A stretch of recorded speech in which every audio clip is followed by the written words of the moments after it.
Good evening, everyone, and hello. Welcome to Africa Thrive Live. We are so glad that you could join us today. My name is Naomi Kirungu, as usual, your host of the show today. And I'm joined today and I'm based in Nairobi, by the way. I have to say that because of the context of today's conversation. And I'm joined by my friend and colleague, Sam Chimera. Hi, Sam. Hello. Hi. Hello. I like how you said you have to mention Nairobi because we have a whole plethora of countries. I am based in Uganda. My name is Sam Chimera, one of the AMI e-learning facilitators, and I'm based in Uganda. So happy to be here. We'd like to welcome those of you who are viewing us on LinkedIn, YouTube, and Facebook. Please drop a line in the comment section. Just introduce yourself and your business. Tell us where you are joining us from. And you'll be finding out soon how many countries are represented here. Yeah, so drop a line on the chat and tell us where you're based and get comfortable. As Sam likes to say, get your porridge or coffee or tea or whatever beverage of your choice and just get comfortable. And if you're tuned in while you're heading home, cooking something, getting your children ready or something, you're still welcome and we're glad to have you. So for a lot of you who are watching us and you've participated in an AMI entrepreneurship program, you probably know Sam. He's no stranger. He facilitates many of our entrepreneurship programs, workshops. We call them learning labs. And today we invited him to co-host this broadcast with me. So Sam, other than the man from Uganda who has a very beautiful bow tie, did you see how I threw that in there? I like your bow tie. I saw that. I said, this is when I touched my bow tie and just, I may be opening a business selling bow ties. You don't know. Yeah. Other than the guy with a nice bow tie from Uganda, who is Sam to those who are seeing you for the first time? Okay. If I were to describe myself based on like the key roles I play, like some of them you had mentioned, I'm an African Ugandan husband. Some of the key roles: husband of one, father of two beautiful girls. I'm an entrepreneur myself. I'm a musician as well, and for the context of where we are, I'm also a learning and development professional. So I'm all about learning. I've been with AMI about 2 years actually, so we've known each other for about 2 years, and I'm thoroughly enjoying interacting with all the entrepreneurs that sign up for our programs. There's someone who mentioned, I'm not sure who it was, I keep getting the name wrong, but they said a mind stretched to a new idea cannot go back to the same length, and it's quite amazing to see what happens when entrepreneurs interact and pick skills and apply new practical tools to their businesses. The possibilities are just endless. And I'm obviously excited about that. And this is one of those interactions. Clearly, you guys from this conversation will see where all the wisdom and intelligence will come from tonight. You're just dropping them, Sam. And bow ties, and bow ties, and bow ties. You and have to respect the bow tie. Out of all those out of all the titles you've given yourself, can I just say I'm a fan of your music, Sam? I am, and you don't need to comment, but I'm a big fan. And bow ties and music. Here we go. Yeah. So, Sam, on the show we have a section called Rapid Fire. where you Yeah. get to answer your, and since you're a new co-host, we have to make you go through this. The next time you Well. won't have to go through this. um, Okay. so the rules of rapid fire is you have to answer the questions, and I promise, guys, we're gonna have a very serious conversation. Yeah, it doesn't look like Yeah. it, but we are getting there. We're getting Yeah, there. this is a nice place to start from. It's been a long day, Yeah, a long week. Let's just, just chill a bit and then we'll get back to the serious business. yeah. So we like to call it rapid fire, and you have to answer in less than 5 words. So I Okay. won't throw any shade and say that might be impossible for some, but I'm not sure throwing any shade. Yeah, no one had anything. Fine. Question one: how would your close friends describe you? Depending on who you ask, calm or crazy. Okay. What's This is something 3 words, interesting? calm or crazy. Okay. What's something interesting you've discovered recently? I'm sorry, I don't have 5 words for this one, but theater. If I had to put like one word, it would be theater. Right now, we're doing a production on Merchant of Venice, and we're doing Oh, that to raise awareness towards mental health. And that's really fascinating for me right now. that's Shakespeare. I think I read it in school years back. Yeah, I yeah. think so. There you Yeah. go. Yeah. Good job. Wow. See? See, all the intelligence. See, Shakespeare quotes. Last question. What are you most proud of? Okay. 2 words, my kids. Amazing. And then I can add more. So like one is 6, the other is 3. They're still so young, but I'm super proud of who they are and who they are becoming. So that's my dad moment. Oh, wow. Thanks, Sam. Now we feel like we Yeah. know you. Yeah. Well, you know me to switch things up a bit, so I'm going to ask you a Oh, question. What what have you just what's the most recent thing that like you found fascinating or like you're learning? this is not fair, Sam, because we had agreed when doing the dry I, run, you will send me yeah, these but questions and I'll yeah, get to but think you're about hosting them. me, and you know I can be random, but in a good way. So Okay, what's the question again? no, so the question is, what's the most recent thing that you've learned? Something that you find interesting. Oh, I've learned. I'm reading this book by Clara. Something about it's a book around um, how the world is built and how women were not at the center of why the world is built. I just forgotten the name. But did Oh, you know that it took yeah, us 5,000 years? No, something long years, if not 5,000, yeah, to put the wheel in a suitcase. Like it took a very long time.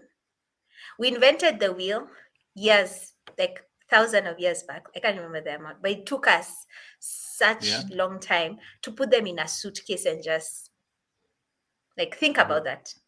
so I we don't had know to be if carrying things around, and yeah, yeah, and it was you could almost think that oh we have the wheel so oh, we can it figure would out be how to obvious. Yeah. just yeah. It took us years Okay. to thousand of years. Well, Okay. there you go. Clearly, you're thinking about traveling.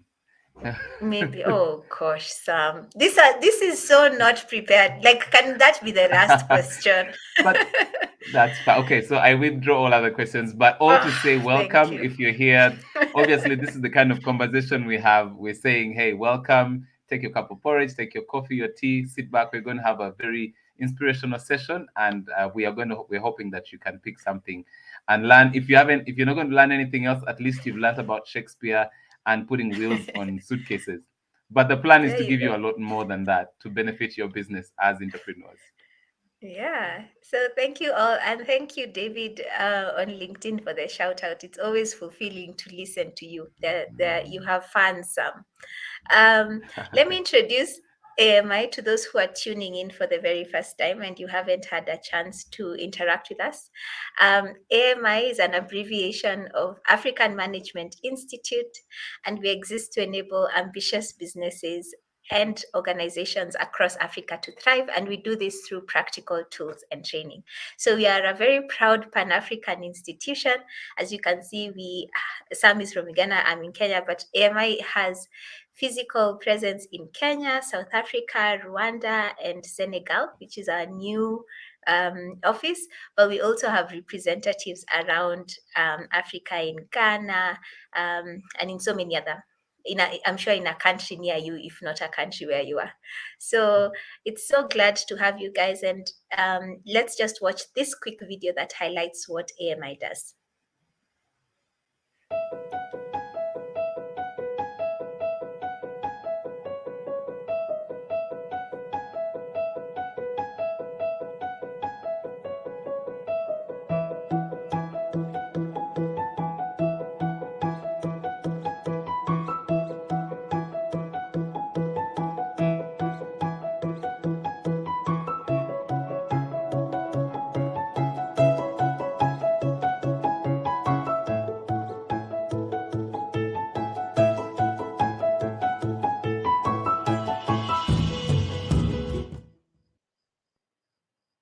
Yeah, so in case you are not part of, you've heard this word Thrive, and you're not part of the AMI Thrive community, do join us. Thrive is a vibrant and ambitious community of businesses and entrepreneurs from across Africa. It's a supportive space that we've provided for entrepreneurs to network, to learn, and to grow themselves and their businesses. So there are a lot of resources you can use there, new weekly, periodic newsletters, events, and details are on the screen and on the chat on how you can join Thrive in case you're not part of Thrive. So today we are really excited. We're excited to announce a partnership that we have with ABH. ABH stands for Africa's Business Heroes Award. It is an initiative by Jack Ma Foundation that supports and recognizes entrepreneurs, African entrepreneurs who are making an impact in their local communities. So AMI is now an official partner of ABH and would like to encourage all our entrepreneurs, everyone on Thrive, tell a friend to tell a friend, to apply for the 2022 Africa Business Heroes Awards. And just to highlight what these awards are about, in case you've heard about it, you know it's a very coveted prize, or if you have not heard about it, we're going to give you more information. Let's watch this quick video about ABH. In 2017, Jack Ma committed to an African-focused philanthropic initiative to open up economic opportunities across our beautiful continent. A year later, the African Netpreneur Prize initiative was created to support the next generation of African entrepreneurs. In 2019, we saw the inaugural Africa's Business Heroes Summit and finale pitch take place in Accra, Ghana. Then, in 2020, the African Netpreneur Prize initiative was rebranded as Africa's Business Heroes, and the TV show was launched, prompting 22,000 of my peers to enter, representing every single country in Africa. The impact over these years has been immense. Our 2019 and 2020 top 10 collectively support over 8,300 direct and indirect employees and have created 455 new jobs since receiving their prize money. Several finalists have experienced 2- and even 3-fold growth, and many have attracted further investments to aid their growth. We have launched the biggest private research center in Egypt. Our sales have grown 1,000% in 2 years. Over the last year, we grew our revenue 5 times to do more than 2 million euros of revenue last year, which is more than we raised in our lifetime. These heroes continue to inspire others thanks to the incredible reach the brand has built up over the years.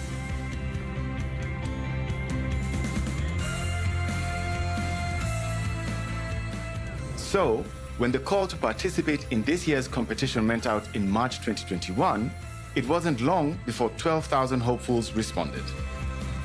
Applications involved a self-learning process designed to help entrepreneurs better understand their businesses. And from here, 800 inspirational organizations representing each of Africa's 54 countries made first cut. Round 1 judging commenced with over 250 judges giving customized feedback, after which a top 50 proceeded to round 2. This phase consisted of in-depth 2-on-1 interviews conducted online. Here, 50 judges gave applicants business and leadership advice before whittling the competition down to 20 hopefuls. each one closer to the coveted prize, and each asked to pitch to 7 highly experienced entrepreneurs and investors in the semifinals. And finally, the top 10 was announced. A group of shrewd business minds representing 7 African countries. But now the question is, who will be the winner this time?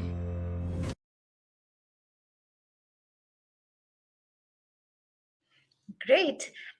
So to help us understand more about ABH and the opportunity it has for you to win the coveted prize, we're joined today by the head of partnership. And please, guys, help me welcome her. Her name is Zara Baite. I hope I pronounced her second name right. Zara, welcome to the show, and thank you so much for joining us. As usual, guys, you know the emojis that we use. Click on the any button that you see there to welcome Zara. So welcome to Africa Thrive Live, Zara. And before you tell us more about ABH, tell us who's Zara? Sure. Thank you so much, Naomi and Sam. It's a pleasure to be with AMI. We at ABH really love what AMI does, and I'm so happy that we have our partnership. So who is Zahra? Well, I'm a Ghanaian with a bit of Nigerian and Lebanese. My name means flower in Arabic. I'm an adventurist. I love to travel. I love to explore new cultures. I've been to over 50 countries, although the pandemic has definitely put a dent in my travel plans. I love African literature. I'm a fitness enthusiast, an optimist, I would say. I believe the best is yet to come. I'm a wife and I'm a mama to an 8-month old baby girl. I would say the last two are probably the most important things. Oh, that's really beautiful. So I like your introduction. With all the travel that you've done, what's the most interesting thing you've discovered? Oh, this is a good one. What's the most interesting thing I've discovered? Okay, well, I would say, well, I had a trip to Turkey and I was just so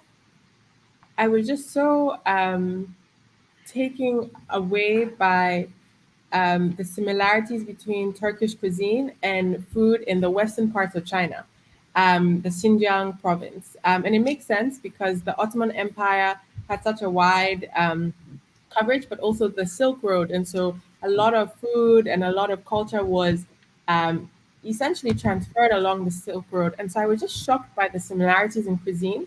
I mean, when you think of Chinese cuisine, you probably wouldn't think of Turkish cuisine. But in the western parts of China, in the Xinjiang province, there's actually quite a lot of similarity between Turkish food and even Lebanese food. So it felt, yeah, it was just a remarkable thing to connect. Yeah, see the actual impact of the Silk Road, centuries down the line. Yeah. It sounds like quite the cultural experience, huh?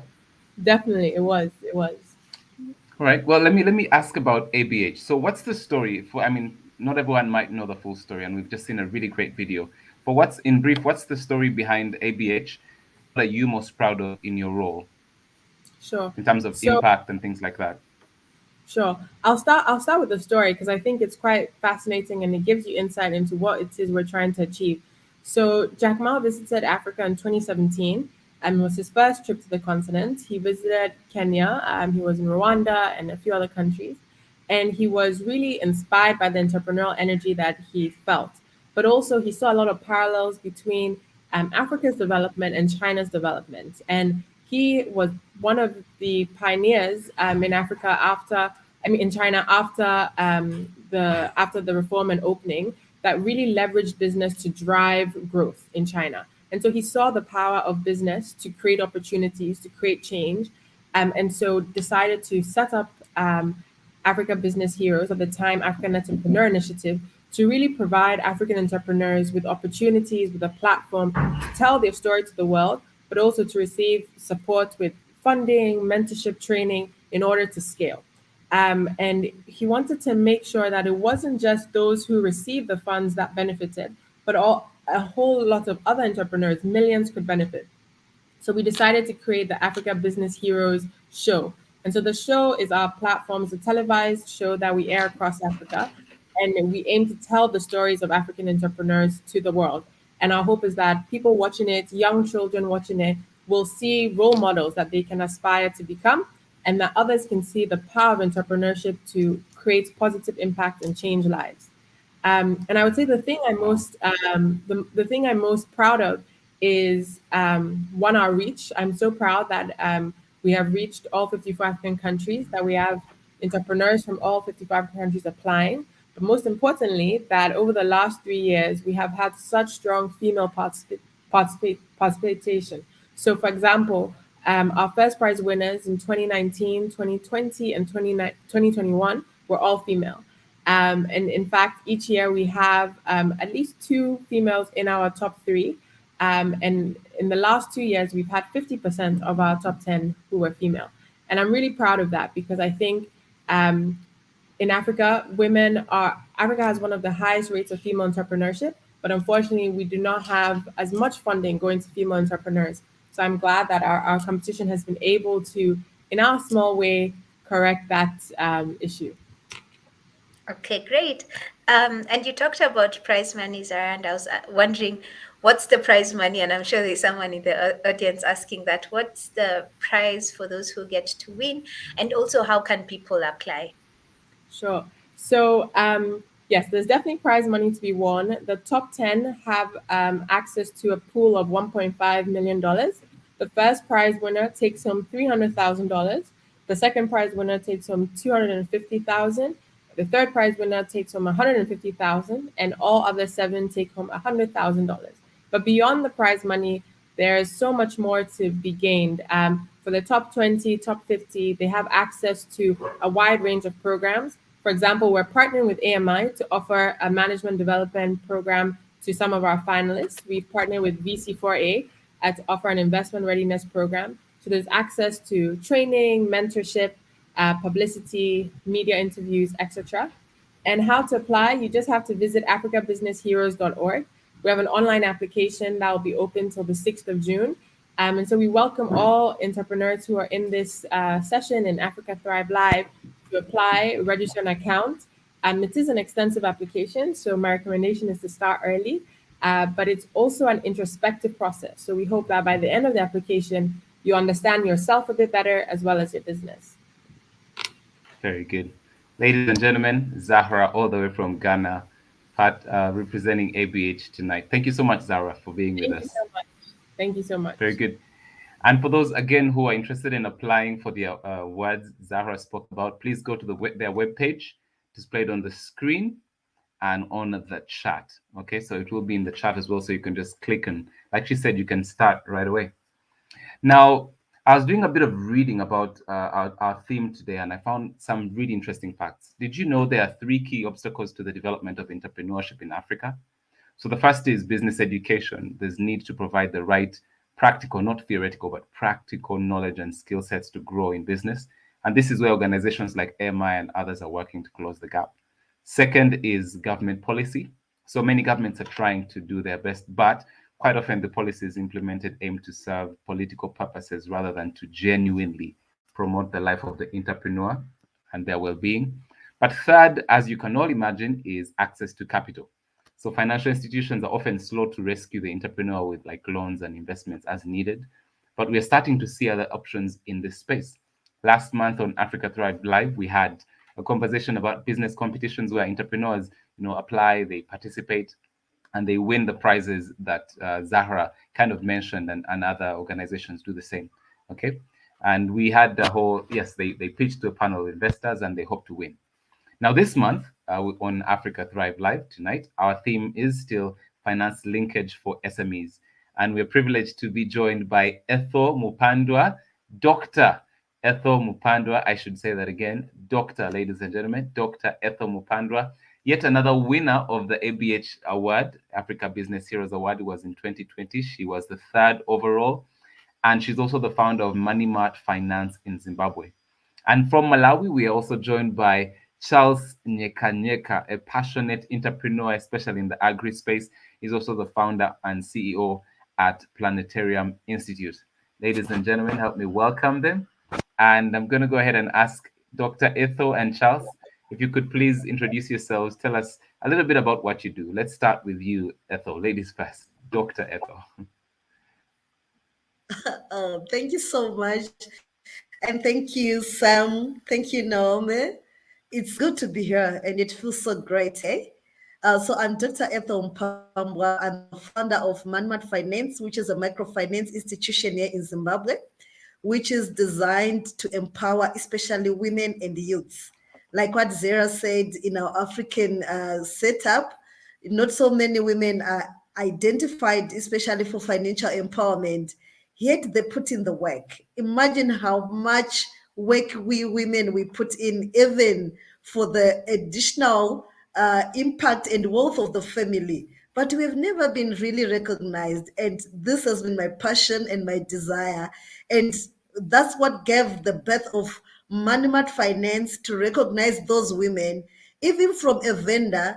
I believe a woman who is sitting by the roadside selling tomatoes, she deserves to be discovered. There's so much more in her. It's only that she hasn't been financially empowered to make sure that she has the whole more of tomatoes for her life. But once she's discovered, once she's financially taught, once she's financially empowered, she can do so much more. I always tell people that if you teach a woman, you have taught a nation. Come on, teach Sam. Sam will have his own pride and say, look, I'm the gentleman here and it belongs to me. Sam, I know you don't do that, but this is what I believe in, and the reason why I really concentrate to women and also concentrate on youths, because they are our next generation. And Very good. Africa's problems are going to be solved by we Africans, the next generation, and we are here to build it. This is Dr. Wow. Ethel, and I Thank call you. myself a financial inclusion evangelist. I evangelize financial inclusion. Very good. Charles, I want you to go ahead and give your introduction as well. We have very passionate guests today. Charles, go ahead. Yeah, thank you very much, Naomi, Sam, and Dr. Ethel.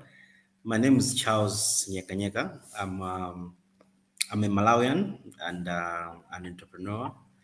I'm an accountant by training, but I also certified in entrepreneurship as a practical career which I've embarked on some 3 years ago.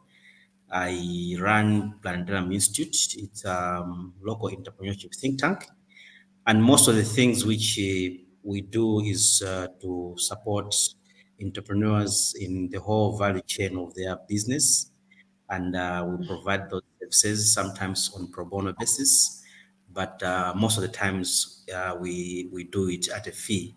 So basically, it's a very interesting journey to be of service to Malians, and it has been an interesting journey. So I'm a family man. I have a wife and 4 children, a boy and 3 girls, and I've had a lot of support from my wife and also the Oh, children wow. through trying to empower them from looking at the current trend which we have is like I would like my children to inherit what I'm building, not to be looking for jobs elsewhere.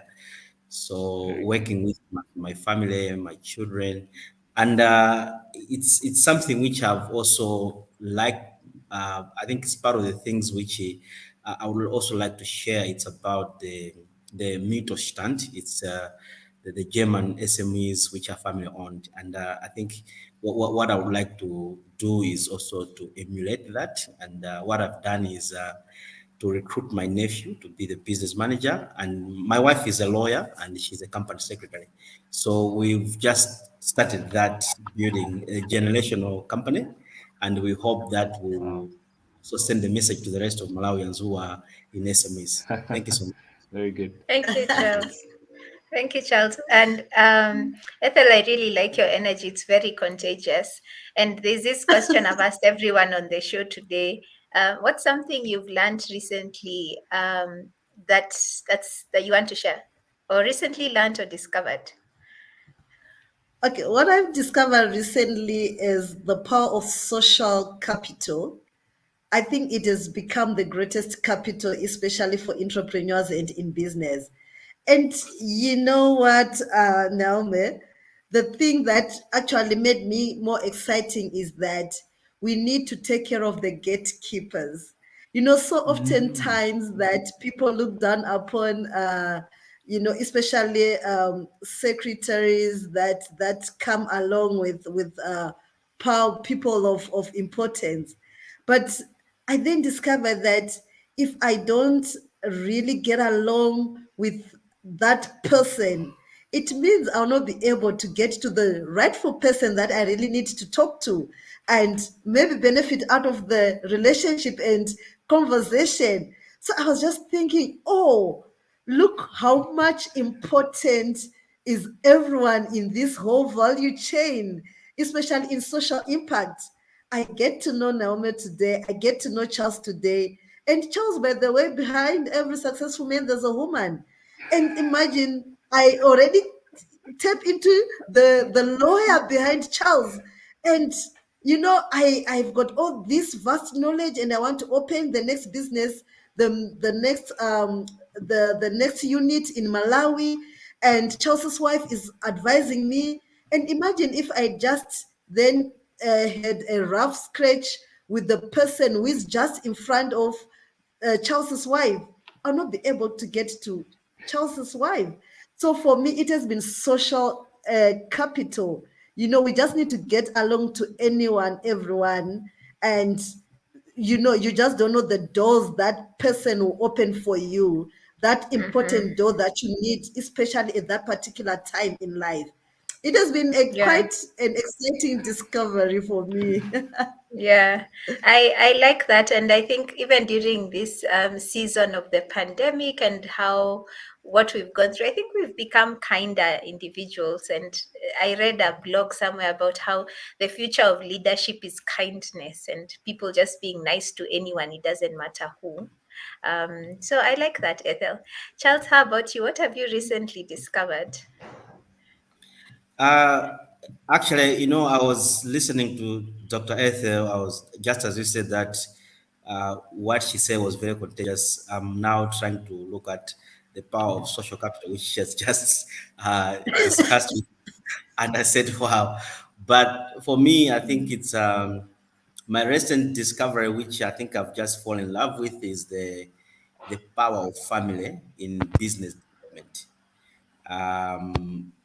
Recently, I was reading. I was given an opportunity to be one of the speakers during a launch of AgriJobs. It's a social enterprise in Malawi, and I came across how Germany economy is supported by 99% of small medium enterprises which are family owned, and they call them Mittelstand, and it's spelled like Mittelstand.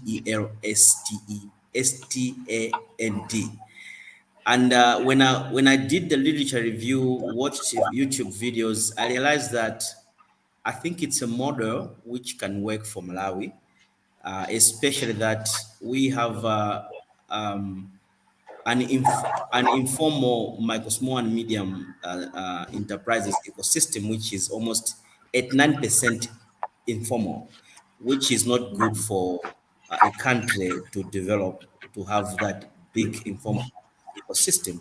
And as an entrepreneur, but also an expert in business development, it gave me a lot of thinking to say, how best can we use a family unit to develop these businesses? Because one might say Germany is very far from us to take it as a parallel, but when you look at the Asian community, you see how they have thrived within our countries, where they use their children to be part of the development program in their businesses.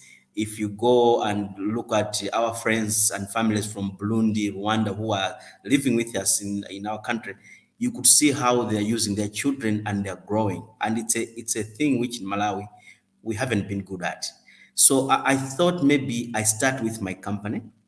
Of course, it's a family business, but I thought of taking a step further to employ two of my family members and also try to see how we can hold this business together by also looking at issues of sibling rivalry which may come.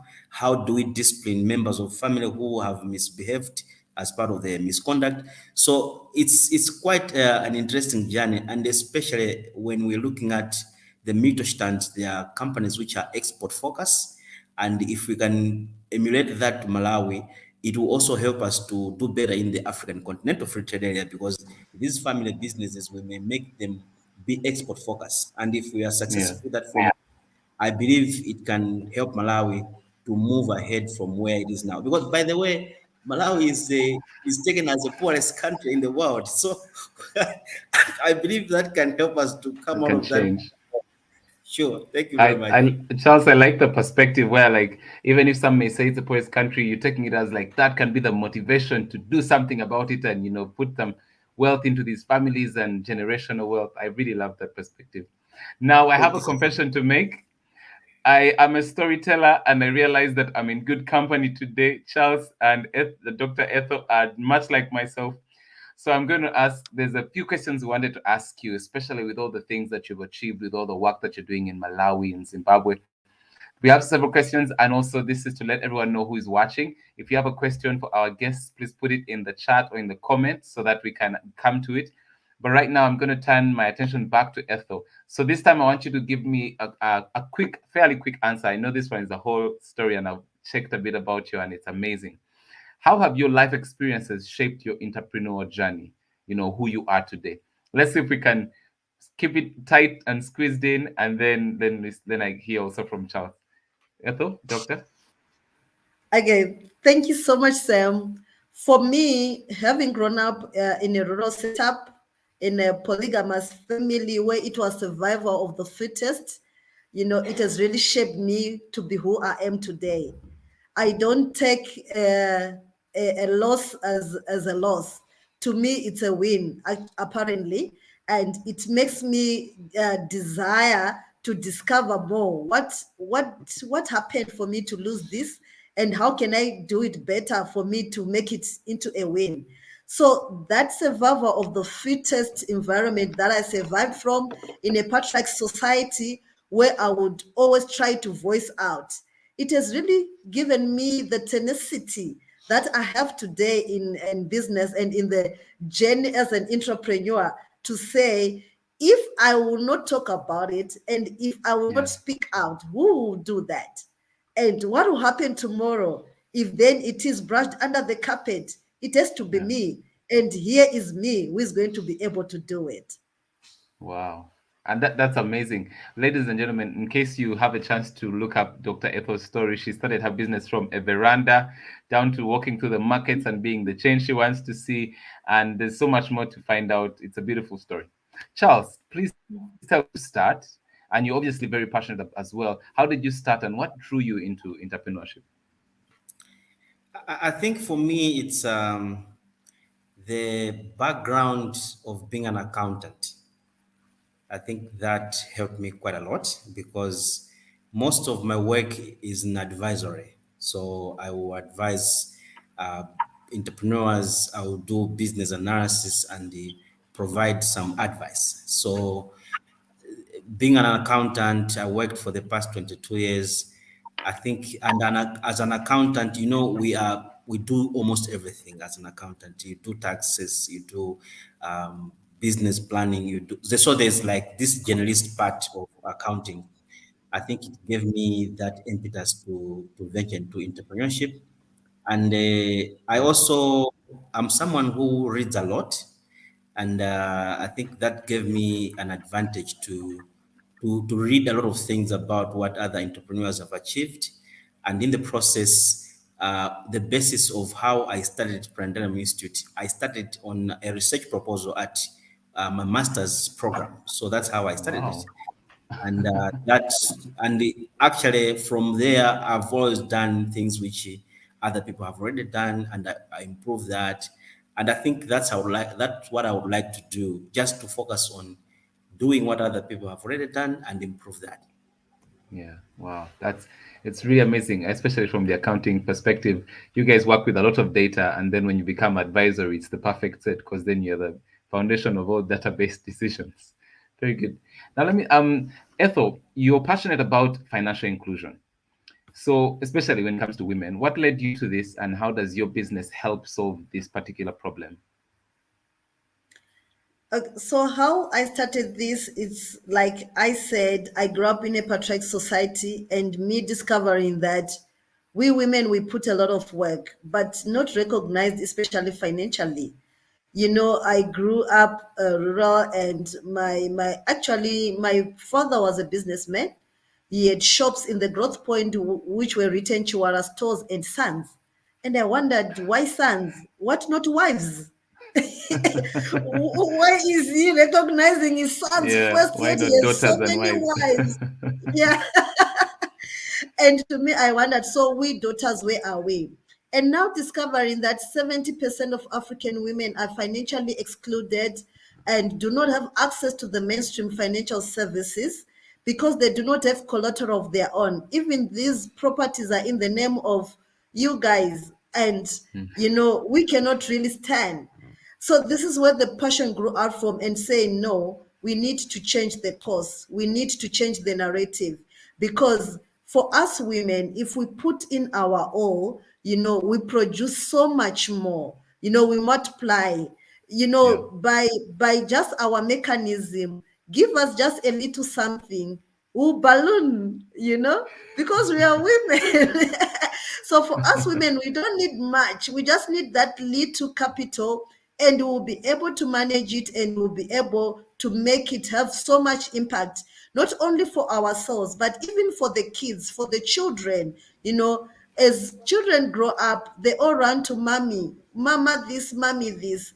And the impact that we can make, if we can have our own budgets, if we can have our own finances, to make sure that our children are getting the needs that they want and the desires that they want as they grow up, and so that they can yeah. experiment with their lives. So this is what my business is doing. It is actually fighting against financial exclusion in societies, so that everyone, especially women and youth, are financially empowered. Very good. And you provide, to be sure, you provide microfinance loans to women specifically? Not specifically, but we are more biased to women. There are Right, right. situations where you cannot ignore. We live in the society where you guys are. We cannot really ignore about it, but we are more biased to women. Our approach to women is a bit different. We are more Yeah. lenient to them. We are more, our ears hear more to women, and we Okay. put most effort if it's a woman's business Very than good. the So effort that we do when it is a male yeah. led business. So you, yes, definitely passionate about empowering the women. Charles, you said in your bio you described yourself as an entrepreneurship evangelist. Help me understand what that means, and for all who are watching.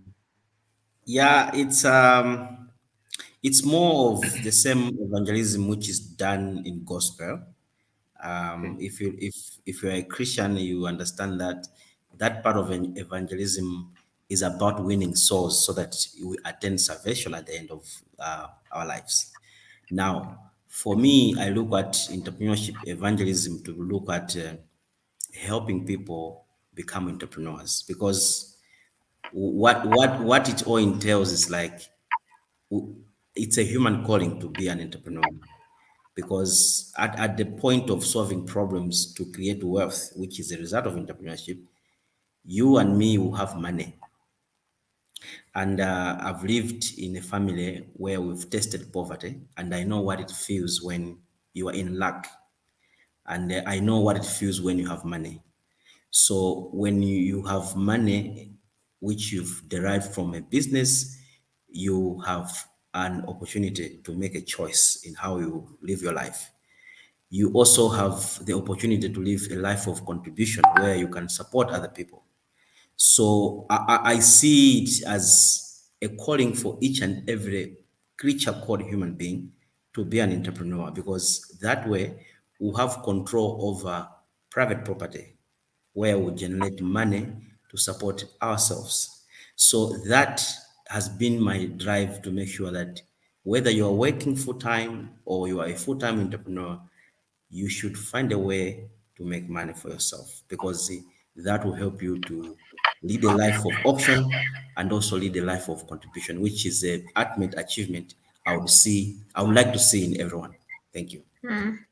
I really like that, Charles. And I personally believe almost all our societal problems will be solved or can be solved by entrepreneurs, both male and female. So I really like that statement.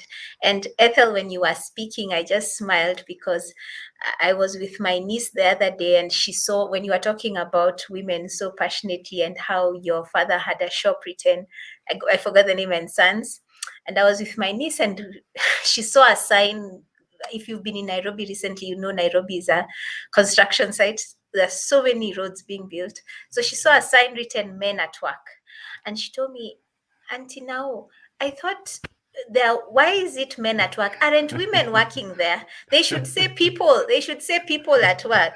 So I really like what Wakil is saying, like Wakil is saying on the comments.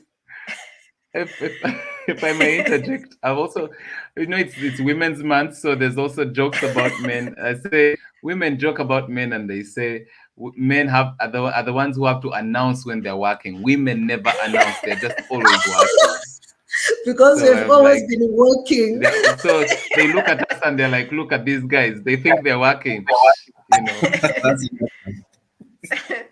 Her 8-year-old self could not understand that statement of men at work, but and I'm sure she wouldn't understand the shop with something and sons either, unless they have daughters, or I mean they don't have daughters. But as Wakil said on the chats, true, and there should be a paradigm shift. Ethel, I just want to bring to talk about your Africa Business Heroes experience.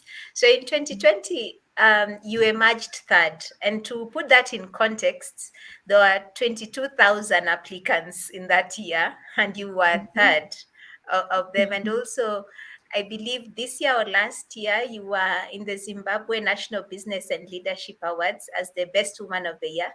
So you've really achieved a lot as an impact SME and social enterprise. So what would you say is your secret to thriving? Okay, what I would say my secret to thriving is understanding my business and understanding what I'm here for and what I stand for. I don't wave. There are so many businesses that you happen to see, especially for me, because I finance a lot of people, a lot of ventures. You could see that, wow, this one is really making a lot of money out of his or her venture. Why can I not also try it? But for me, it has not been like that. For me, I've been so much focused, and I've understood my business, and I've understood why I am here. And for me, I am here so that we make sure that our societies are resilient, especially to natural disasters. And how does that happen? It happens when women are financially empowered.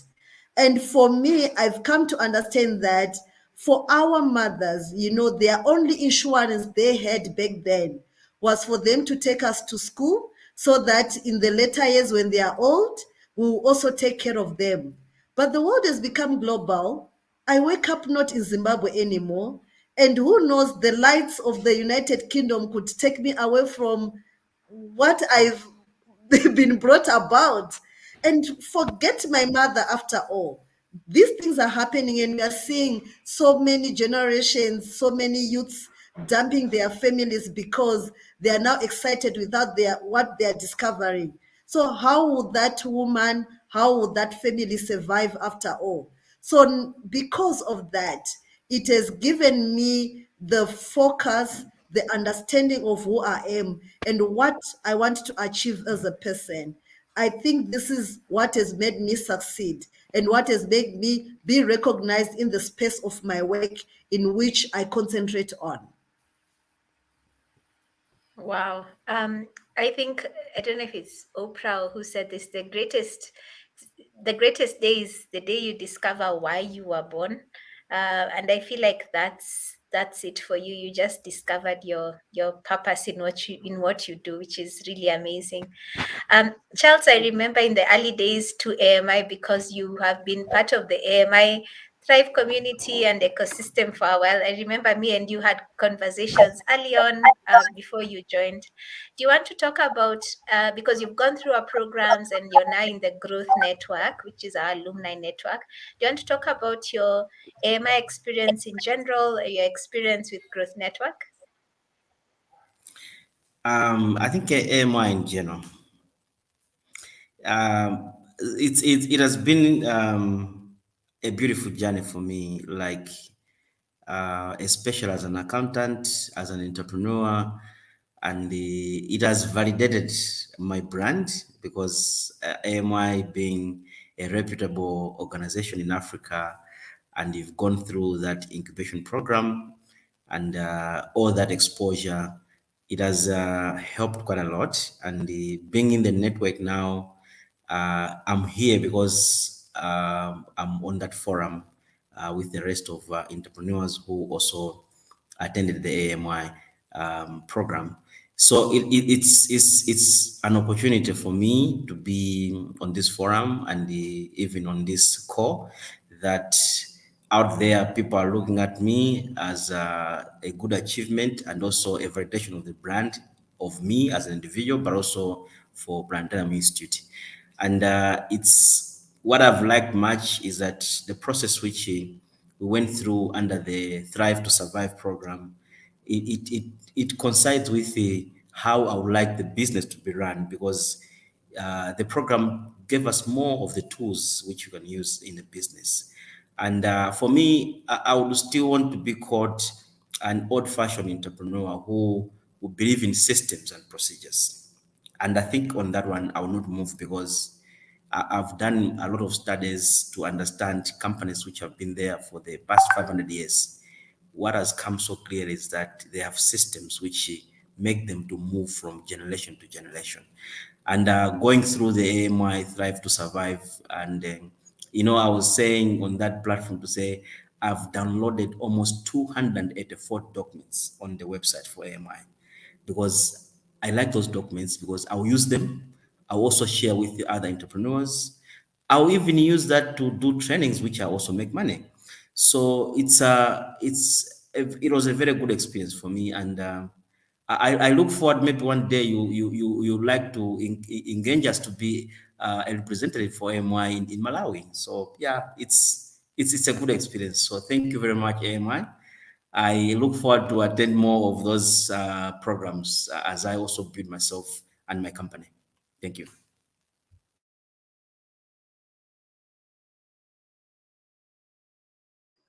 Sam, you're on mute.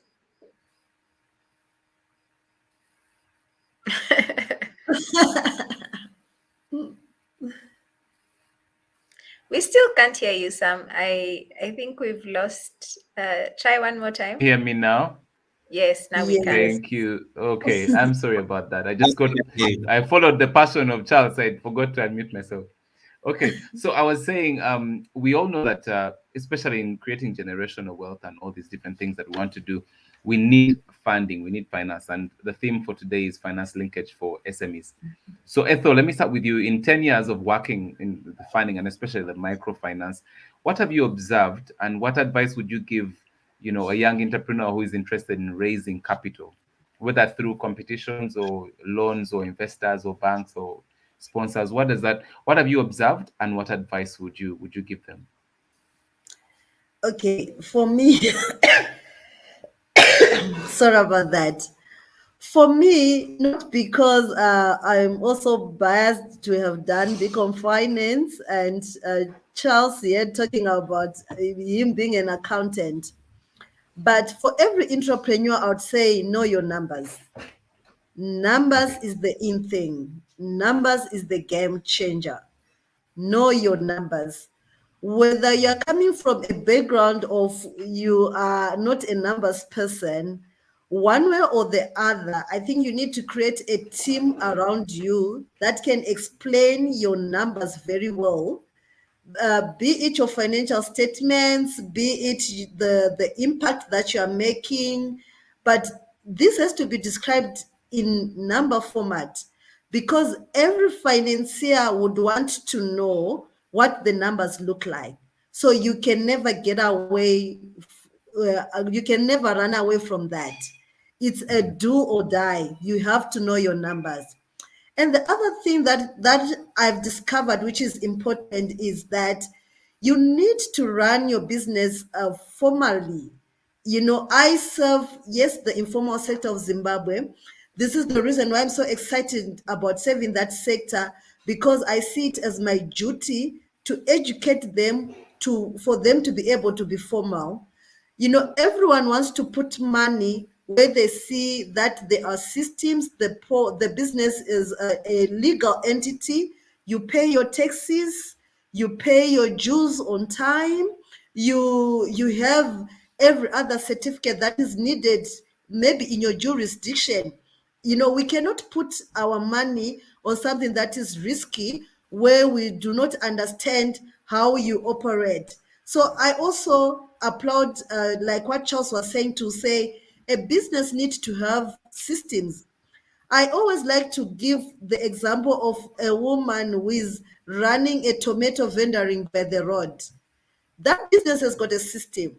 If that woman does not wake up at 4 a.m. and make sure she goes to the market and orders those tomatoes, those onions, and if she doesn't know the demand that's there for that particular day, the business will be a disaster.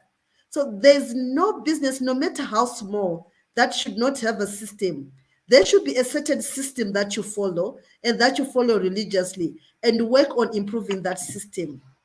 Yeah. Lastly, but not the least one, I think you need to have a proper business plan.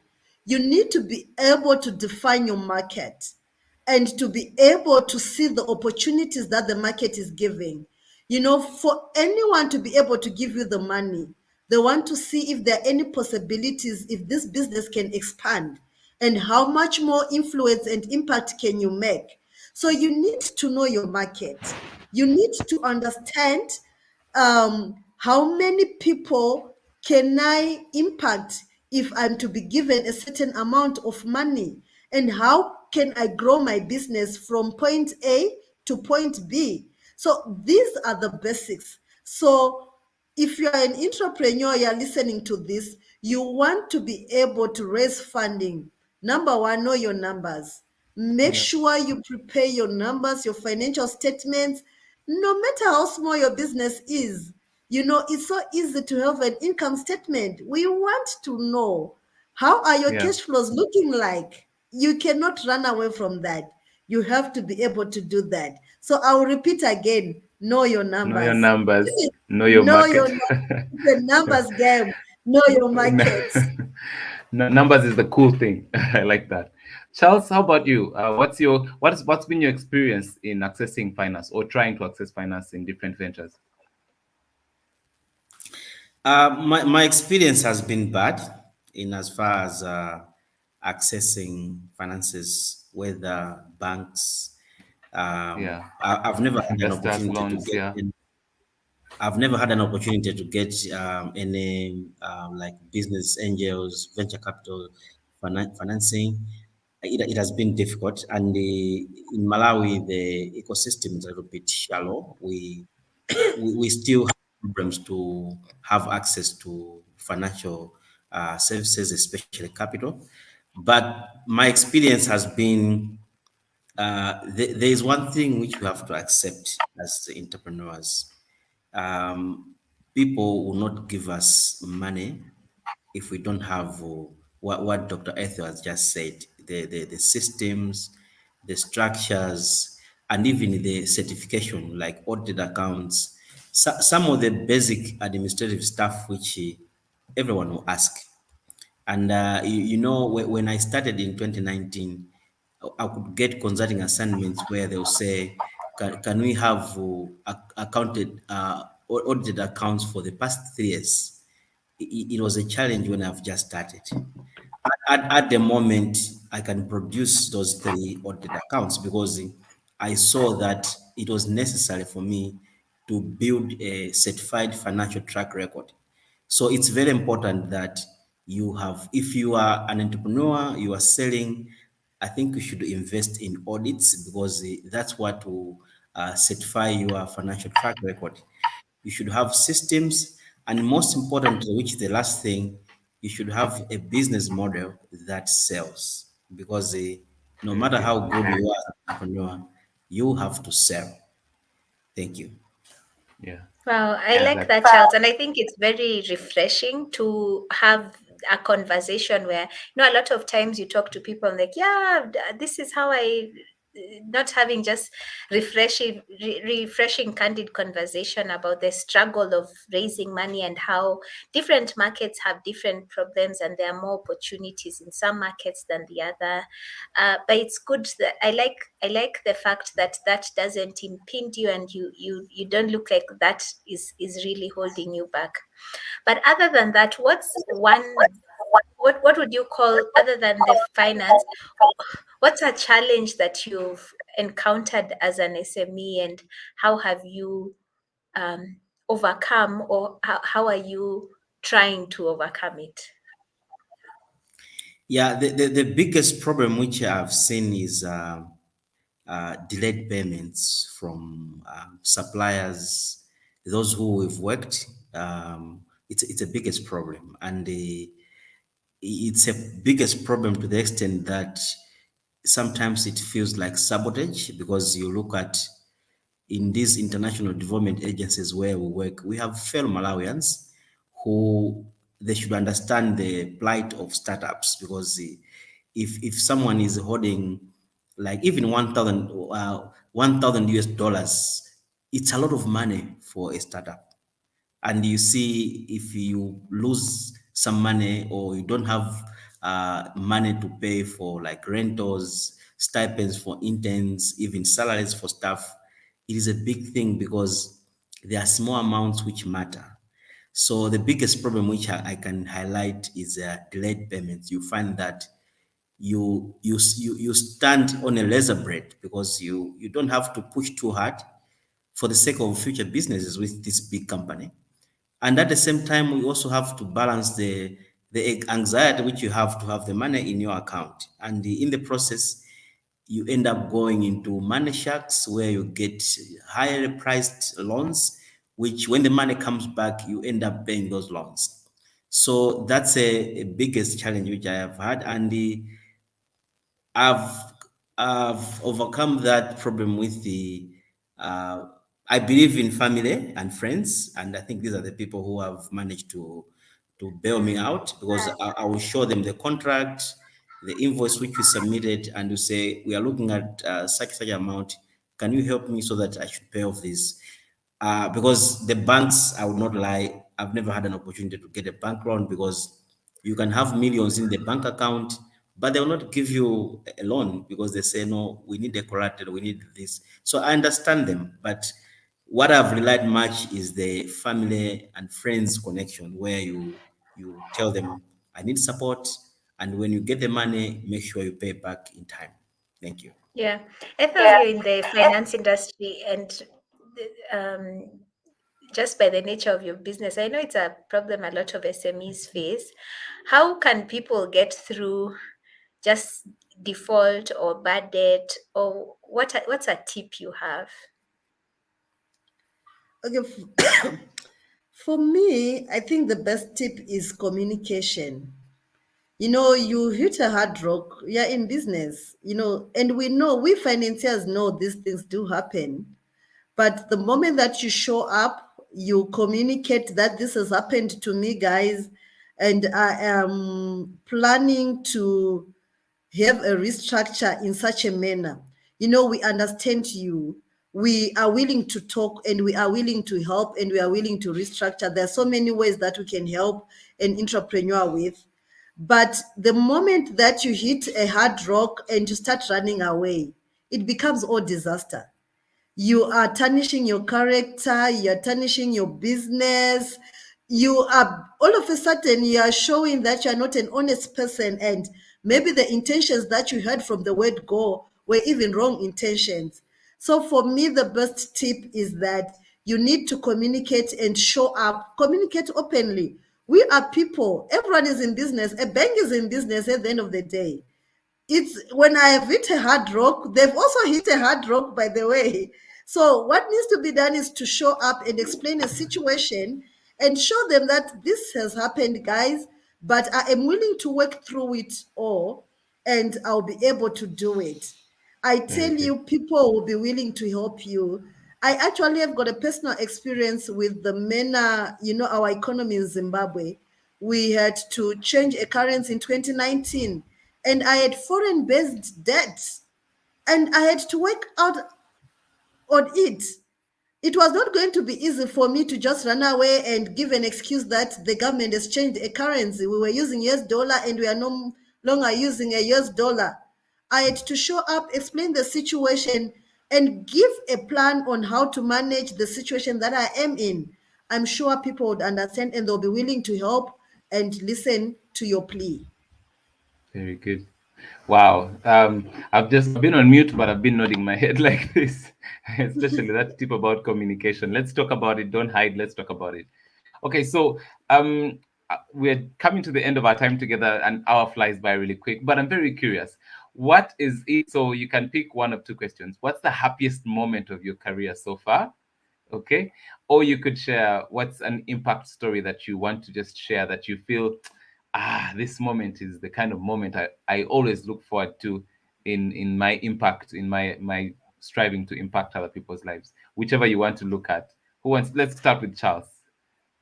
Your happiest moment of your career or a story that really represents the impact you're trying to make. Yeah, for me, I think it's my journey where I came from, especially starting Planetarium Institute. I used to work from my house. Half of the house was the office, and the other half was my residential area. And this year, 1st January this year, we've moved into a separate office, which is very far away from the house. And I think to me, that's a biggest milestone. And a lot of people are trusting us. People can come to our office, like to the office, not the other part is the residential area. So that is a biggest, because as a service provider, I think it's an element which people need to have trust in the infrastructure which they are getting the service, and they will trust when they see the infrastructure. When visitors come, you can meet them on the lounge and discuss things, not outside. So it has been a transformational journey for me, and despite that, we have some working capital challenges, but I think it just gives me a lot of motivation that we are on the right track.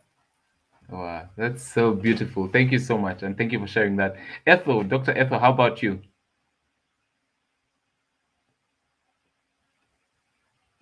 I think Dr. Ethel is also like me, excited and you forgot to unmute.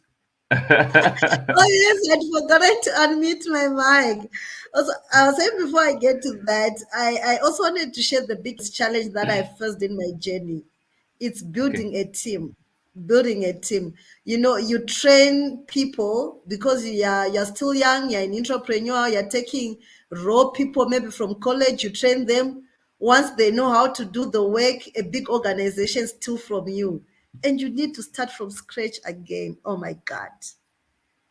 And you cannot refuse someone to get an opportunity and move on with life. It has been the biggest challenge. But anyway, in that journey, there were also the happiest moments. For me, the happiest moment was this testimony. I had one of my clients, she was an old granny who had been left with a lot of kids, daughters and sons. Some died, some went into their diaspora, moved out of the country. So she had almost 6 of them.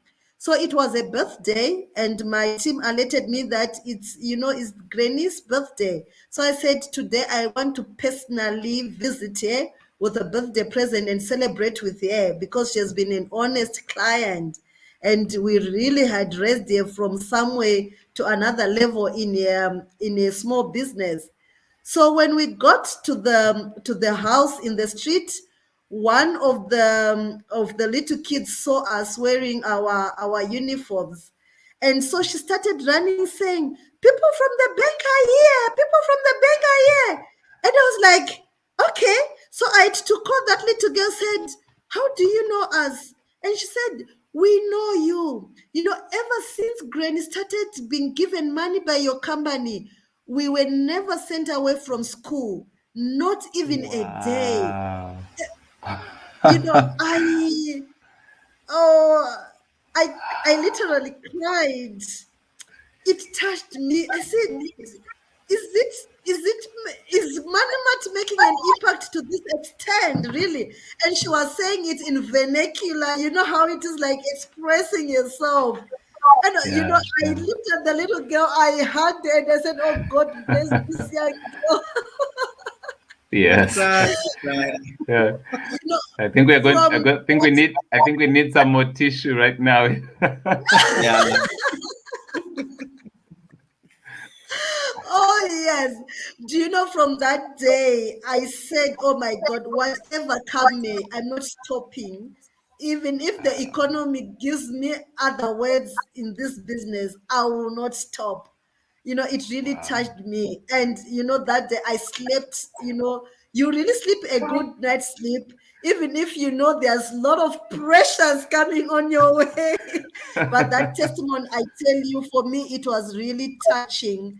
And I don't think I will never look back. The testimonies that I hear now, they don't surpass this one, which I heard for the first time in my business work. But a lot more testimonies that inspire even myself, that I hear of the impact that we are making as MoneyMart Finance. And Yeah. it's amazing. These are the happiest moments for me. Even if I'm going to make Wow. losses, just for this testimony, we'll go on. Well, Ethel, we wish you more tears, more happy tears in the middle of the street. Okay, so let's do this. Before we end, there's this section we have on Africa Thrive Live that we like to end with, and I have to come to a close. I don't want to end, but it's called Rapid Fire. It's called Rapid Fire segment, and I'm going to start with Charles. So we're going to ask you. I'm just going to ask you two quick questions, and I need you to answer in not more than 5 words. So I'll go with Charles, and then Naomi will ask Ethel some questions. So the two questions are, the first one, remember, less than 5 words. Charles, if you were not an entrepreneur, what would you be? Pilot. Wow, that's an interesting one. I feel like asking more questions, but I'm not going to ask more questions. Then the other one is the second. What excites you about the future?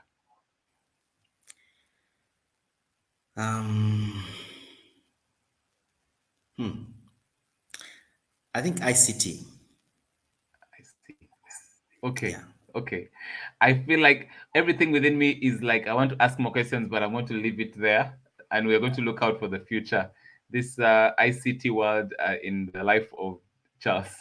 All right. I'm going to turn it over to Naomi and Dr. Ethel. Thank you so much, Charles. Cool. Ethel, are you ready to do this? Questions in less than 5 words. Let's start now. How would your close friends Now describe I'm you? saying my heart is beating fast because I'm so talkative and I've got so many words. I hope I'll be able to pull through. You will. No pressure, Ethel. No pressure. How would your close friends? How would your close friends describe you? And don't say talkative. Okay, aggressive and Okay. organized. Wow. One skill or trait you think every entrepreneur needs to have? Everyone need to be brave. I always say fortune favors the brave. If you were not doing what would okay, I don't think that this is a fair question, but I'll still ask. If you were not an entrepreneur, what would you be? It's okay to say I can't imagine. It's okay to say I cannot imagine. For me, I can't even imagine. I can't imagine what will I be if I was not going to be an entrepreneur. Maybe I was going to be an electrician. I loved Okay. chemistry. I loved physics and chemistry at school. Maybe. Okay. Okay. Yeah. What excites you about the future? Digital finance. Oh, the world is Yeah. going to roll. Yeah, digital finance. And I'm actually a digital finance practitioner. And I can't wait what blockchain will do for the future for us, especially in our African countries. Wow. Thank you so much, Ethel. You've done a good job. Now your heart can rest. Thank you so much. And you've left Thank us you. really, yeah, you've left us really inspired with the story you shared at the end, where, we just hear stories about how entrepreneurship will elevate poverty in Africa, in the world. But that was just an example how you've maintained kids in school and they'll have a bigger future and a better future. And it's just such a joy to hear that story, and we celebrate you and we wish you all the very best in your endeavors. And also, Thank you. Charles as well. Thank you so much, Ethel. And also, Charles, thank you so much for taking time to join us today, and also for Sam, who's been such an amazing co-host. And in case for you, our audience, in case you're not part of the Thrive community, our ambitious community of entrepreneurs, do join us. The link is on the screen. It's just africanmanagers.org/thrive. And I also just want to thank Sarah and ABH, Africa Business Heroes. If you're interested, do check out their website and get ready for your application and start. And just thank you to all our guests today. Thank you. You have shared your wisdom, and we are so delighted and eternally grateful. And most importantly, for you for sharing your evening with us. We hope that this elevated you and your business, and it added value to you, and you'll continue to tune in. In case this is interesting content for you, you can subscribe if you're watching us on YouTube, or like our social media if you're on LinkedIn or Facebook, and you'll be able to get an alert. We do this every single month. So until next time, we have been your hosts, Sam and Naomi. Have a lovely, lovely evening. Bye.